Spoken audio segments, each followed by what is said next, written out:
Brooklyn. Yeah. All this money investment. Young boys be wildin'. All this money investment. Young boys be wildin'. See, I don't wanna see you hurt, but pain bring you a little closer. You said you ride or die, you supposed to be like my soldier. We here, Kingsloop. You know me, it's me, Malik. Portia, Vice Pres. And we definitely here with the Money and Violence cast and definitely the family from, Flatbush. We definitely here, but we gonna let them do their thing and introduce themselves and let everybody know what they about, What's going on, y'all? My name is Do. Majority of y'all probably know me as Shoot a Shame from the new web series Money and Violence. What's up, y'all? I'm Ray. I play Miz in Money and Violence. Yeah, this is your boy Mo. I play Ray, also write and created Money and Violence. My name is Shaquana and I play Jessica. Boy Kenny. My name is Cash. I play Frank Tyler. Alright, should I start this off? Yes. Alright. My first question for you guys is, what made you guys create Money and Violence? What was the whole objective behind the show? We was bored with our life. But now, I'm just joking. I'm gonna let Rafe answer that question. All right. Well, Malik knows. Like me and Malik are from the same block. You understand? So I grew up on a very interesting block, and aside from it just being a different project, something new that I wanted to try out because I've never done film before. Watching television, I believe that I've never ever really seen a true depiction of what goes on the streets. So I wanted to give the people that. I wanted to basically have a voice for a group of people that have never really had a voice before, and to put their lives out there. But being that the world sees us and them as animals, I wanted to show them the more humanistic side so they can relate and understand them better. Understood. Alright. Okay. Is there any new cast members for season 2? That's it's still up in the air.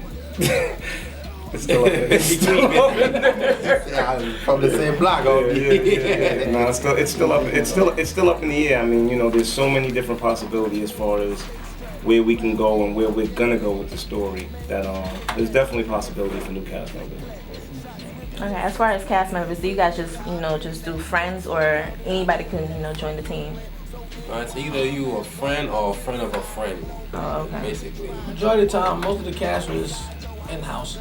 So basically, like he said, it was a friend of a friend or you was the friend. So let's say Malik, you see how Malik knows, how Mo knows Malik. You probably call Malik, listen, are you free, such and such, I might need you for this. Malik probably say, I probably can't make it, but my mans can. And then, that's how it happens. And then later on, Malik regrets that he didn't come. No, but A lot of people regret that they didn't show up. but now moving forward, being that we're taking a lot of serious meetings and we have a lot of people that are interested, and now we're going to a more professional platform. So, in order to sharpen our skills and to give people the best project possible, we're open to sprinkling a couple of seasoned actors in between the cast, not really established faces. Like standbys. Yeah, not even standbys, just not really established faces. And the reason I'm saying this is because like we've had a lot of artists, a lot of actors that have been out there who faces are pretty known approach us about being in the project, and it's like, nah, I really didn't want to do that because we're trying to build and strengthen the brand, and I believe that anyone that's established, it outshines the project. So therefore, instead of it being known for Money and Violence, it becomes, you ever saw the show that such and such was on? Like, and that's not what we wanted. Yeah, we want to stand on our own too, so. Okay, makes sense. Okay, last season, you guys filmed each other, right? So are you guys planning on getting a camera crew, a production company? Yeah. Is it Well, gonna be? That's one of the things that he just said. That's one of the things he was kind of going into when he said we're gonna tighten up our skills and become a little bit more professional. Right now we are working on a production company following behind us. I mean, what it is we put this project out there and we used such a minimal amount of equipment, and you in public showed us so much love and support. So we're grateful for that, and we feel that we owe them to give them more. Just because they were okay with us using one camera and a mic doesn't mean that we should be okay with that. You know, now that we have more to our access because we got the public eye on us and we've gotten a little more attention, I think that, you know, yeah, we should use that to up production and give them a better project. Have any of you received any negative criticism about your web series, and how would you deal with the negative? Besides, the only negative comment I saw was like people saying that acting skill, and we're not mad at it because none of us are actors. It's our first time, so it's like, okay, that's about it. Other than that, Other than that, the only other negativity that we received is we want more. It's not long enough. They said that about 17 minutes, so we give them 25. Then they said that about 25 minutes, we give them 35. Then we give them 45, that's still not enough. Then we give them 2 hours. We give them an hour and an hour, and then they still want more. So some negativities you can't even, you can't look at it as a negative anyway. Yeah, and the truth is, all the negative criticism is what we expected. You have to understand that none of us have ever been to film school. You understand? I picked up the camera and I told my boys, hold this mic and let's do this. I've never edited before.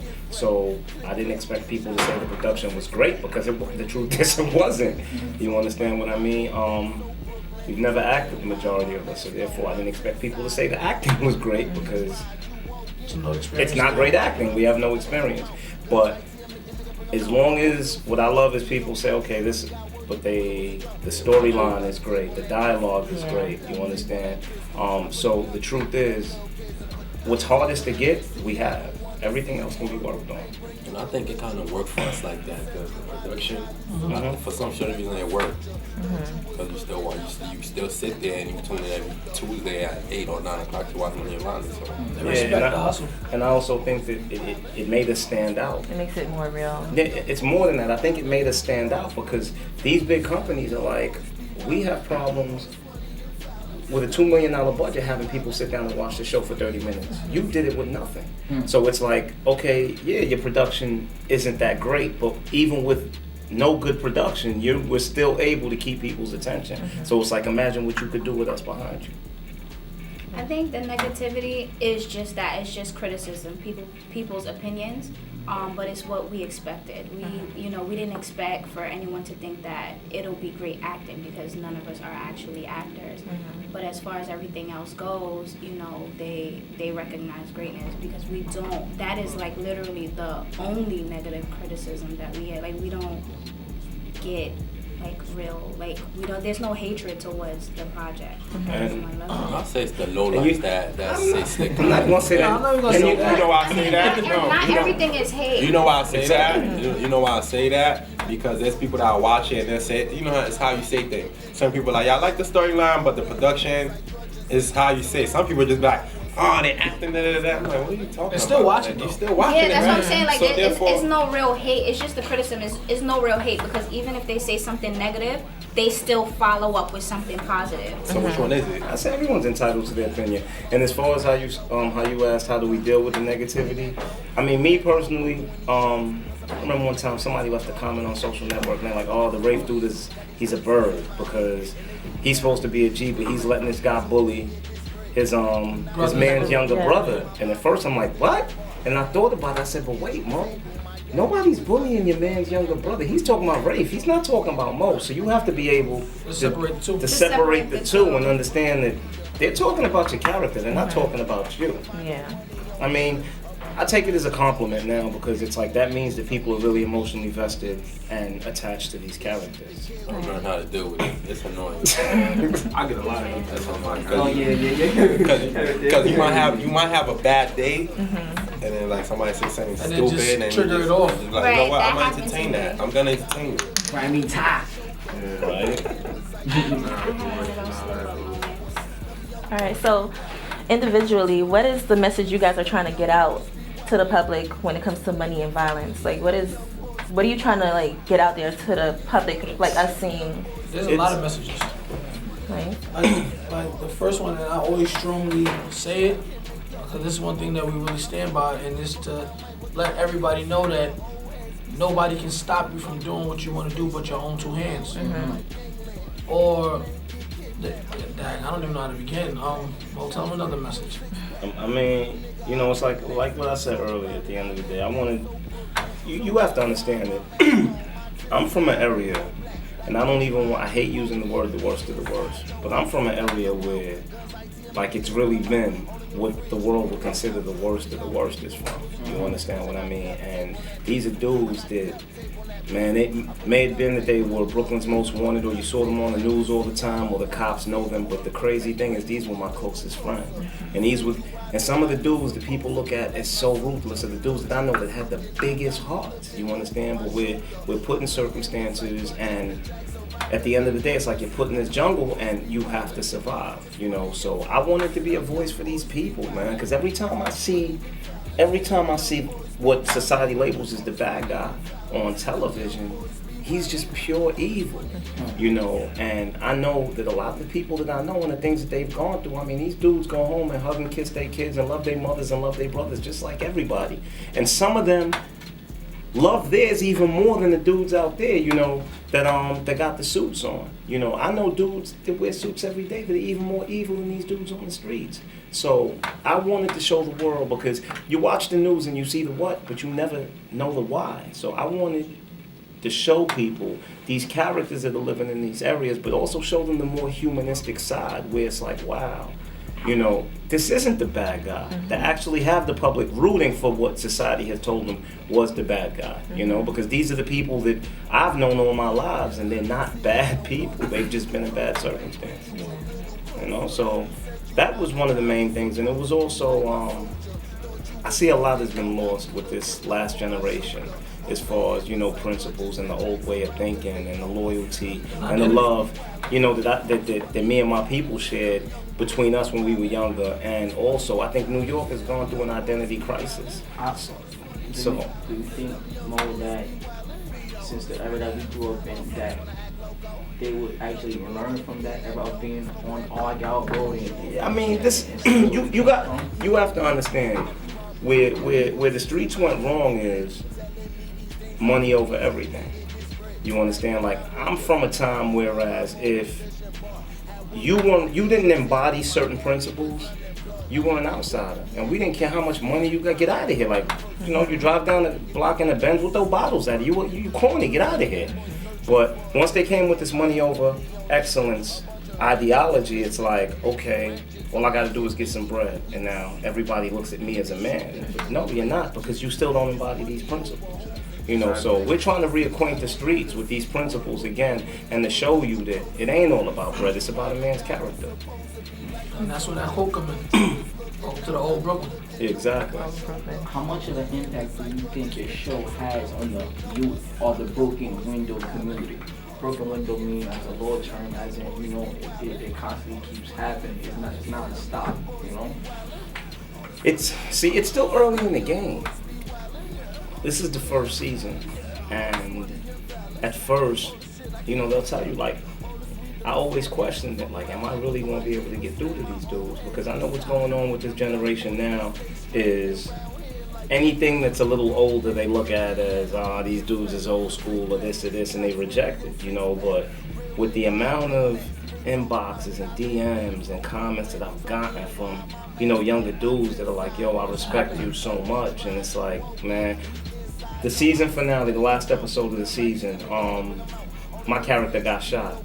And there was this video that was like going all over social network. This little 8-year-old boy, he's crying hysterically. You know what I mean? And his brother's like, what's wrong? And he's like, Brave got shot. And it touched me. You understand what I'm saying? Because it was like, wow. Because it shows you the type of impact that you have and how seriously they take these things that they watch.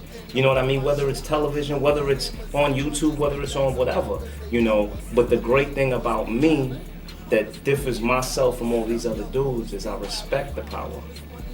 You understand? With great power comes great responsibility, man. And all I want to do at the end of the day is enlighten these dudes, rather than use that for self-gain, because that's what everyone else seems to do. I would say it's working. You know why? Excuse me. Because a few times I go look at my Instagram, I see people comment. They be like, "Yo, this changed my life." Like, it has me thinking.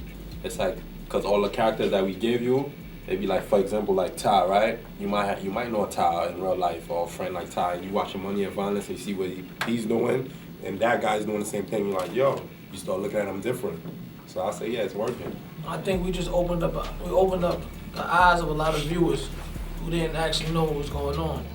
Like we enlightened them. Now they look at a lot of things different, such as females. Like now a lot of dudes say, I'm not letting this chick come to my house now. She's not gonna train to me. And I see that all the time. And then I looked at the news. I don't know if y'all realize, I don't know if y'all seen it recently. I looked at the news and the dude invited this girl over.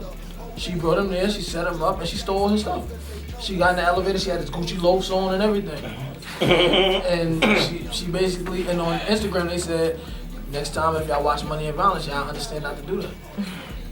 Rest in peace, Dee Dee. You know what I'm saying? Money, you know who Dee Dee is. Money and Violence. He's the first one, you know what I'm saying? First China. Rest in peace, Dee Dee. You know what I mean? Basically, everybody on the show could remind you of a situation that you was going through, or that you may be going through, or that's something that you could be going through. Like, you know, basically, like, you know, to touch on everybody, you know what they're saying.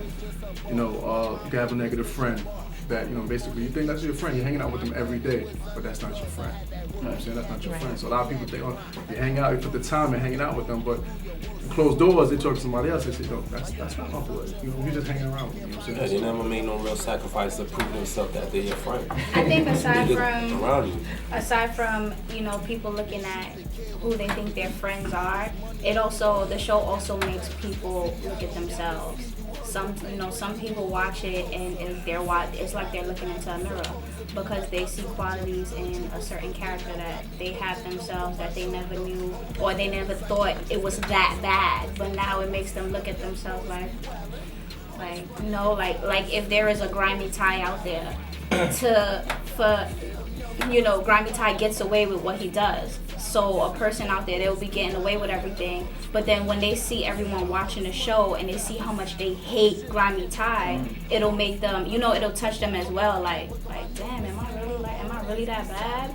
And, then their conscience will have, they will think that maybe people are catching on to what I'm doing because now it's catching up to grimy Ty, so why wouldn't it catch up to me as well? So aside from, people looking at their friends, I think it also makes them look at themselves as well.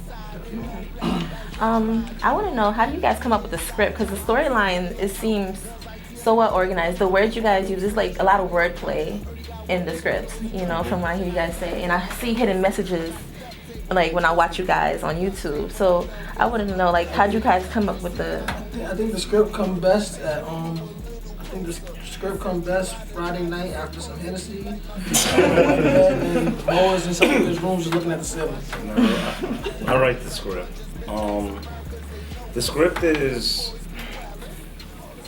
it's a little bit of true experience with a little bit of imagination. I say it to a degree, like Money and Violence is not based on true events, but it's based on reality. A lot of situations that happen. A lot of times, like, I just think back to things that happened in the past, and it's like, wow, yeah, this was a crazy situation. I'm going to put it in there, but then I have to structure it so that it fits a story. It fits a storyline. Every 6 days. That's the best. Yeah, every 6 days I had to write, shoot, and edit. It's not easy. The entire episode. So when it aired on Tuesday night, the next morning, the next episode wasn't even thought of yet, and we basically had 6 days for me to write it, for us to shoot it, and edit it and put it together, and to put it out. Wow, that's amazing. Yeah, it was actually it. Yeah, it's times I get to say, and my lines aren't even written when I get there. We never use 6 days. We usually use 3. Because from Wednesday, Thursday, Friday, nothing happening. Saturday, you get your script on set. You get that email, yeah. So between Saturday, Sunday, Monday, I basically don't sleep. What would be a good business model for an independent artist? For independent? I mean, our mantra is may we be broke together before we're ever rich apart. And that's just because at the end of the day, we came in this together and we won't leave together. Like, point blank, like nothing will make us turn on each other. Because people don't realize, man, you have so many people that are doing positive things individually in this world, individually in the hood. But what they don't realize is, no matter how strong the soldiers are individually, it's not an army unless they're united. And you can't do no damage unless they're united. So with us, it's like, all right, we put our heads together, because although I wrote it, edited, shoot, everybody here is just as important. This couldn't have happened without them, you know, to play all these little pieces in this, all these pieces in this machine. Like, no matter how small a part, it'll stop a machine from working. Right. You know, so yeah, that's what I would suggest to people, man. You get a team of people together, and you make sure that they're, first of all, no bosses. We don't believe in bosses. We're like-minded individuals with a common goal. Right. I bust my ass too much to ever be a boss. I'm a worker. You understand what I mean? And just make sure you love your peoples more than you love the paper. Right. That sounds pretty dope. All right. Well, aside from me, because I know you write the script or whatever, do you guys, any of you guys, like, actually live what's actually going on the screen? Like, have you guys really experienced, you know, the life of money and violence in your personal life? I've seen a lot of it. You I grew up on 21st between Church and KN. That's yeah. not far from Argyle at all. So you've seen it firsthand? I've seen a lot of it. Seen a lot of it too. Okay. All right. Because me, I'm not a New Yorker. That's why I asked. 'Cause, you know, I'm not really. Okay, yeah. Can I ask a question? Sure. By us being from Flatbush Church Avenue, 2 East 18th, East 17th, and stuff, Newkirk, Ocean Avenue, do y'all think, since we came from the red zones, they call them red zones, since we came from the red zones, did you think that y'all would be in this position or we'll be sitting at this table together? Because I love what y'all doing, and for me to see what y'all doing inspires me to become anything, because you know, and y'all know. So I wasn't supposed to make it, and I made it. You know, so that shows you. I I ain't making it. Yeah, my I mom's never still working. felt like I that. don't know. My mom get up every morning to work, so I don't know. But See, we from the red zone. But now I understand what you're saying. It's The just red like zone's crazy. it's just Yeah, like but- crazy. but- Like but- for but even be it. But at the end of the day, like, you know me for a very long time. Yes, sir. And regardless of how deep I was in the streets, I was always trying to do something else, because that wasn't content with that. You remember the Sprite truck? Yeah, I remember all of that. I remember all of that. You understand? Like, at the end of the day, this was where I was placed, but this isn't where I believed that my life should end. You understand? And my thing is, like, look, man, you're placed where you're placed, and it's fine. You do what you have to in order to survive, but never become content with that. I think it's all based on the individual's mentality, because I never believed that I'd ever be a product of my environment. I always knew, you know, you get in and you get out. This is definitely a blessing for me, but I was always thinking out the box, always. So, you know, this right here where I'm at, definitely a blessing, but I would have been doing something constructive, you know what I'm saying? Something constructive. You know about you, Ty? Yeah, like, I've always been trying to, you know, find a way, you know, so to speak, way out, you know what I mean? So, I never thought that I would be like a product of like any environment, because I always had like a mentality to where it was there's gonna be a way for me to become something more than what the environment creates. my situation is a little different. Only reason I say that, I'm not even from Brooklyn. I'm from Far Rockaway, which is a red zone itself. And I look at it like this: if you're hungry enough, if you want it, you're gonna make it happen. So if this is, I'm not gonna say it's the neighborhood, because let's say I lived in Beverly Hills. If I wanted this, if I wanted something that bad, I'm gonna go out and get it. And that's just like this whole project. We said we're gonna treat this project, even though it's no budget, we're gonna treat it like it's $1 million, this company, and we're gonna work like that from this day on. And that's when we didn't have many, we only had 4 people and an idea, and that's what happened right now. So I look at it like, not because we're from the red zone, but because this is what we wanted, and we went and got it.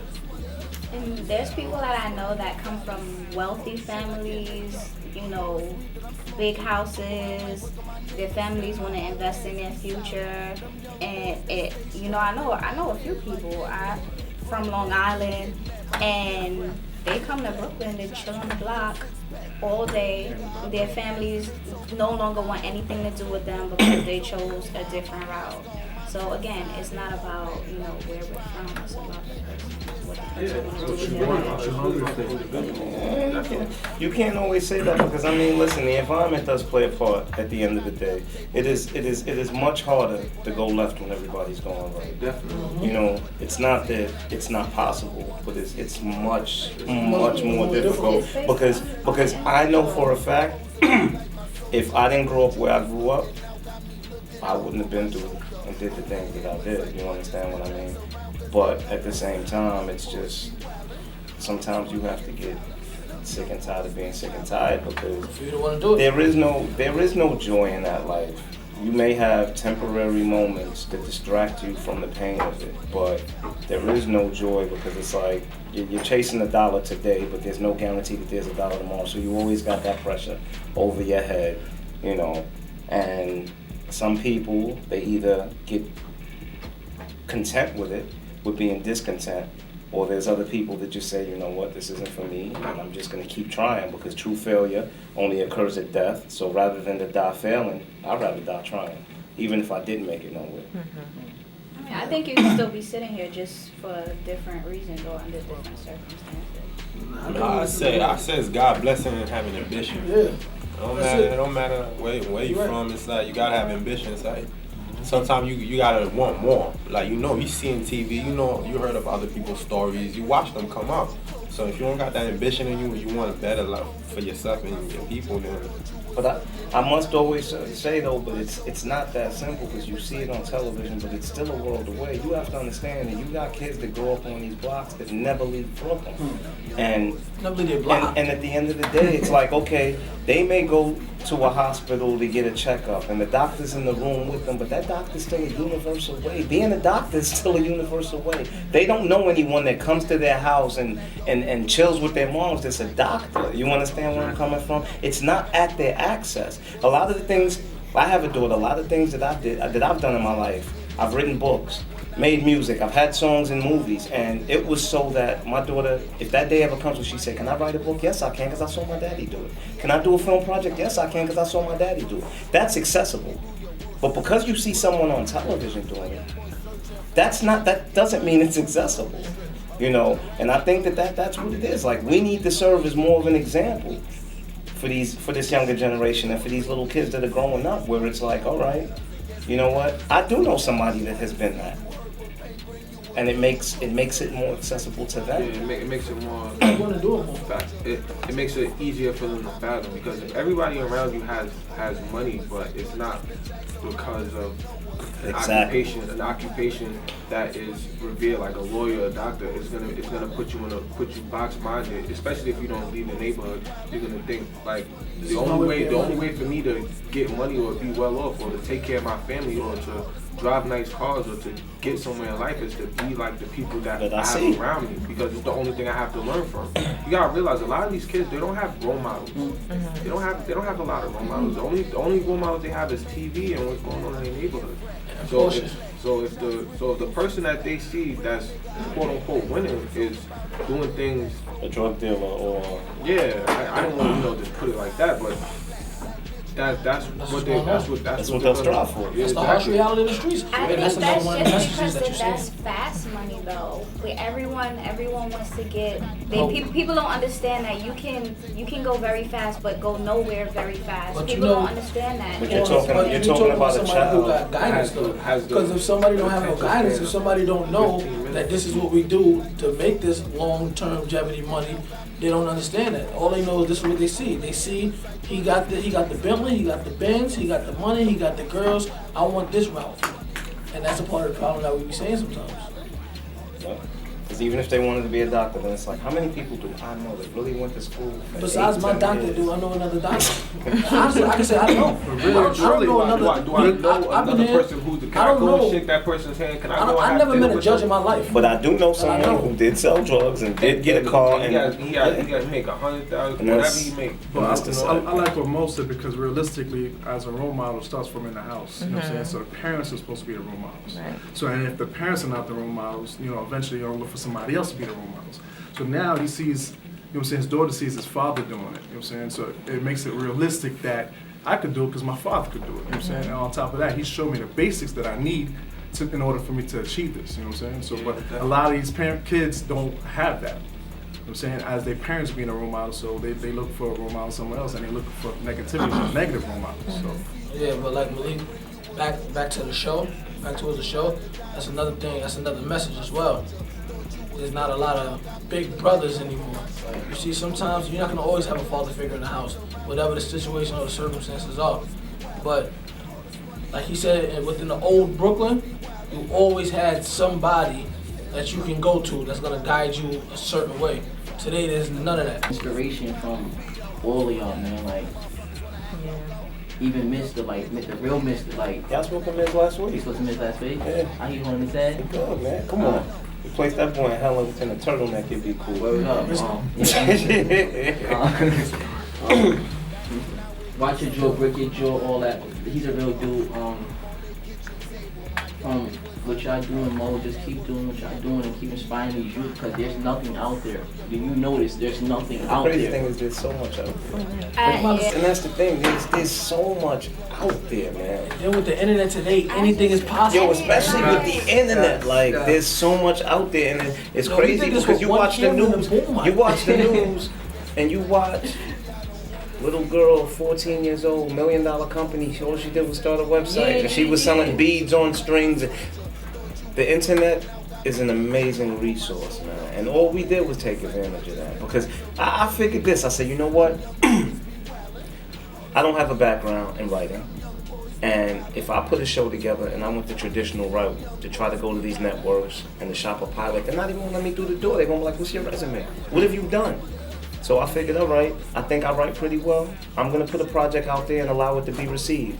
And one thing about good product, I don't care what you put in a glass jar, a brown bag, wrap it in some leaves. If it's good, it's good. And they're gonna take it. You understand? And right now we had over 15.5 million views, and that was all done organically, off of word of mouth. Every time someone asks, yo, you need my help? You know what? Do me a favor.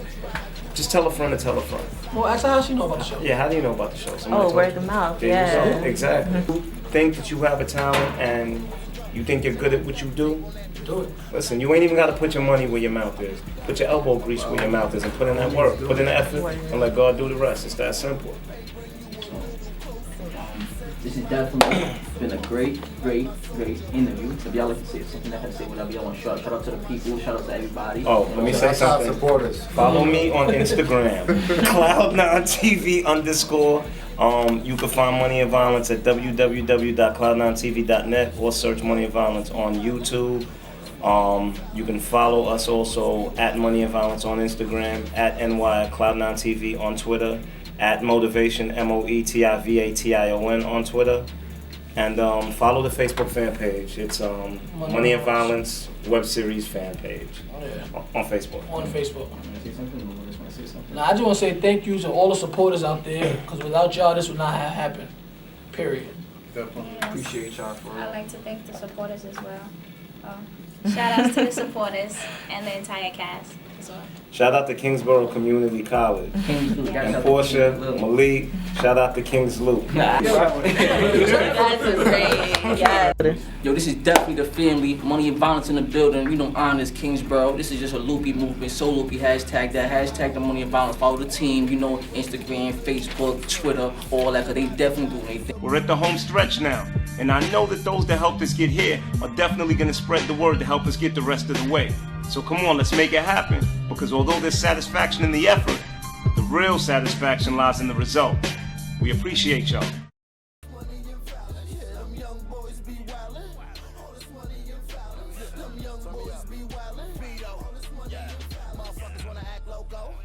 Young trippy nigga who be getting that dope, smoking that dope, doing these shows. Plus I pack heat like the weather too cold, and you ain't even know I got these problems.